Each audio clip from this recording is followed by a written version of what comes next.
இன்றைய ஆன்மீக தகவலில் இது மார்கழி மாதங்க. மார்கழி மாதம் என்றாலே அதிகாலையில் எழுந்து வாசலில் கோலம் போடணும். 30 நாளும் 30 கோலத்தை போட்டு நடுவில் பூசணி பூவை வச்சா மிகவும் அழகாக இருக்கும்.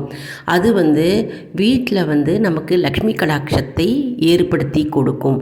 மற்றும் இந்த மார்கழி மாதத்தில் இறை பக்தியுடனும் இறை சிந்தனையுடனும் நாம் இருக்க வேண்டும். மாதங்களில் நான் மார்கழி என்று கண்ணன் கூறுகிறார், கிருஷ்ணர் பகவான் கூறுகிறார். அதனால் கிருஷ்ணரை நாம் கொண்டாடலாம். மற்றும் இந்த மார்கழி மாதத்தில் தான் ஆருத்ரா தரிசனம் வருகிறது. அதாவது சிவபெருமானை நினைத்து நம்ம திருவெம்பாவை மற்றும் திருப்பாவை நம்ம தினமும் 30 நாளும் 30 பாசுரமை நாம் பாடினால் நம் வேண்டுதல்கள் நிறைவேறும் என்பது ஐதீகம் மற்றும் புண்ணியத்தை